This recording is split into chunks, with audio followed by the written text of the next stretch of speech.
నమస్తే welcome to story board.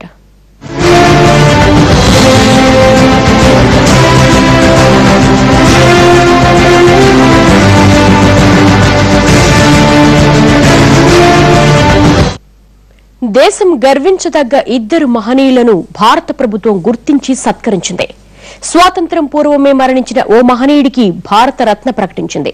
అదేవిధంగా ప్రధానిగా కమల దళాన్ని ముందుకు నడిపించి అంతర్జాతీయ స్థాయిలో పార్టీని నిలబెట్టిన మరో నాయక అగ్రగణ్యుడికి కూడా భారత రత్న ప్రకటించింది కేంద్ర ప్రభుత్వం. ఒకరు సమోన్నత విద్యా పండితుడు, మరొకరు రాజకీయ దురంధరుడు. ఒకరు స్వతంత్ర ఉద్యమానికి స్ఫూర్తినిచ్చిన నేత, మరొకరు స్వతంత్ర భారతావనిని నడిపిన నాయకుడు. ఒకరు హిమాలయాలంత సమోన్నతుడు, మరొకరు విశాల సాగరమంత గంభీర జనుడు.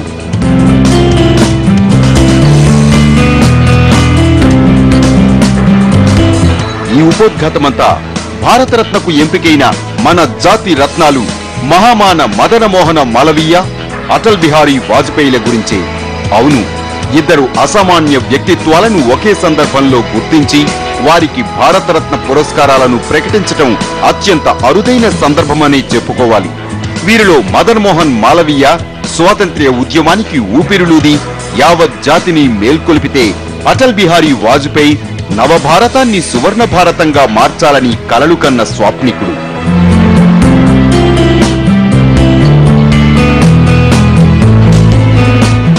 ప్రధాని మోడీ నాయకత్వంలో ప్రత్యేకంగా సమావేశమైన కేబినెట్ మాలవీయ, వాజ్పేయి పేర్లను భారతరత్నకు సిఫారసు చేస్తూ రాష్ట్రపతి ప్రణబ్ ముఖర్జీకి పంపింది. కేంద్రం సిఫార్సులను పూర్తిగా పరిశీలించిన రాష్ట్రపతి ప్రణబ్ వీరిద్దరికీ భారతరత్ననిస్తూ నిర్ణయం తీసుకున్నారు. రాష్ట్రపతి ప్రణబ్ ముఖర్జీ స్వయంగా ఈ విషయాన్ని తన ట్విట్టర్ అకౌంట్ లో పోస్ట్ చేసి అధికారికంగా ప్రకటించారు. ఇక్కడ విశేషమేమిటంటే, మాలవీయ ఇండియన్ నేషనల్ కాంగ్రెస్ కు చెందిన నాయకుడు కాగా, వాజ్పేయి జనసంఘ్ నుంచి పుట్టి బీజేపీని ఆకాశమంత ఎత్తుకు తీసుకువెళ్లిన నాయకుడు. ఇద్దరు డిసెంబర్ 25నే జన్మించారు. మదన్ మోహన్ మాలవీయ 153వ జయంతి, వాజ్పేయి 90వ జయంతికి ఒకరోజు ముందుగా కేంద్రం ఈ నిర్ణయాన్ని ప్రకటించడం మీద పార్టీలకు అతీతంగా నాయకులు, దేశ ప్రజలు హర్షం వ్యక్తం చేస్తున్నారు. మదన్ మోహన్ మాలవీయ గారు గొప్ప స్వాతంత్ర వీరుడు.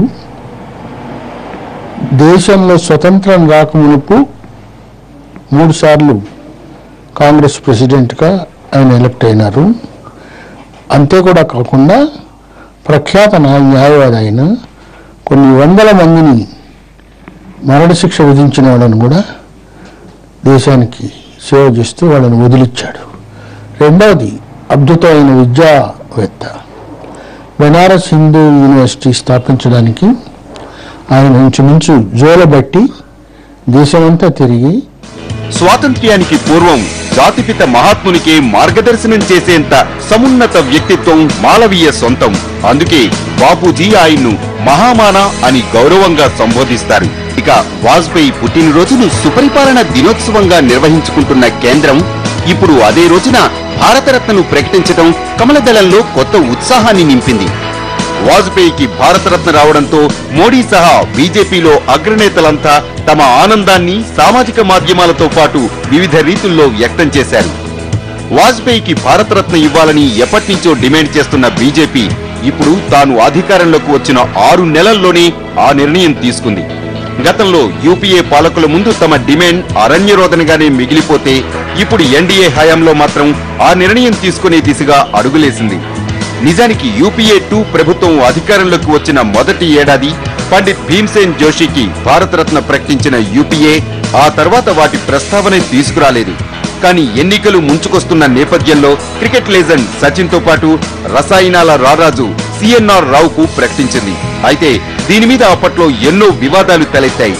అసలు ఒక క్రీడాకారుడికి భారతరత్న ఇవ్వడమేమిటన్న విమర్శలు కూడా పుట్టుకొచ్చాయి.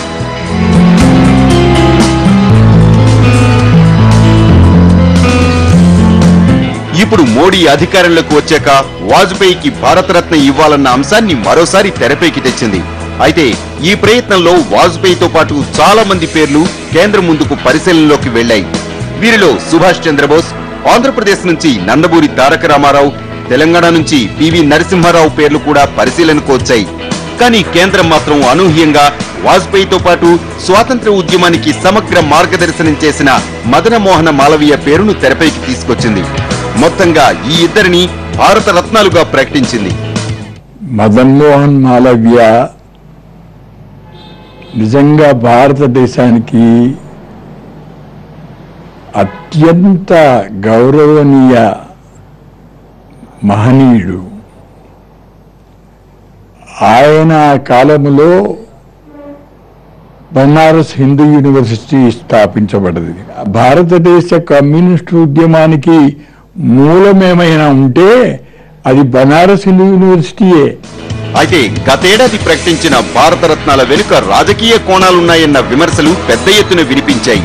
ముఖ్యంగా ఒక క్రీడాకారుడికి తొలిసారిగా భారతరత్న ఇవ్వటం విశేషం కాకపోయినా జాతీయ క్రీడ హాకీలో దేశం పేరును అంతర్జాతీయంగా మారుమోగేలా చేసిన హాకీ దిగ్గజం కెప్టెన్ ధ్యాన్ చంద్ ను విస్మరించారన్న విమర్శలు వినిపించాయి.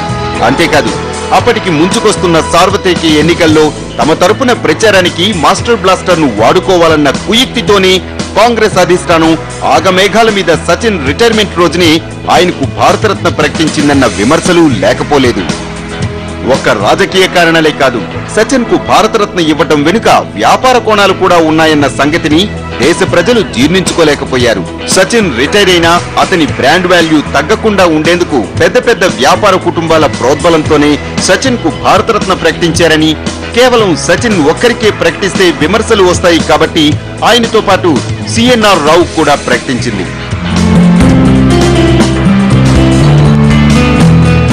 ఈ భారతరత్న పురస్కారాలు వాజ్పేయికి కాదు, మాలవీయ కూడా అనూహ్యం కాదన్నది కొందరి అభిప్రాయం. ఎందుకంటే యూపీలో అలహాబాద్ కు చెందిన మదన్ మోహన్ మాలవీయ విద్యావేత్తగా, ఉపాధ్యాయునిగా, న్యాయవాదిగా, స్వాతంత్ర్య సమరయోధునిగా, ఉద్యమ రూపకర్తగా, హిందూ ధర్మ ప్రచారకునిగా, సర్వమతాల్ని ఒక్కతాటిపై నడిపించిన మార్గదర్శిగా ఎనలేని పాత్ర పోషించారు. అలాంటి సమున్నతుడిని భారతరత్నతో సత్కరిస్తామని ఎన్నికల ప్రచారంలోనే మోడీ ప్రకటించారు. ఆ మాట ప్రకారమే ఇప్పుడు ఈ ఇద్దరికి భారతరత్న ప్రకటించారు. స్టోరీ బోర్డులో షార్ట్ బ్రేక్.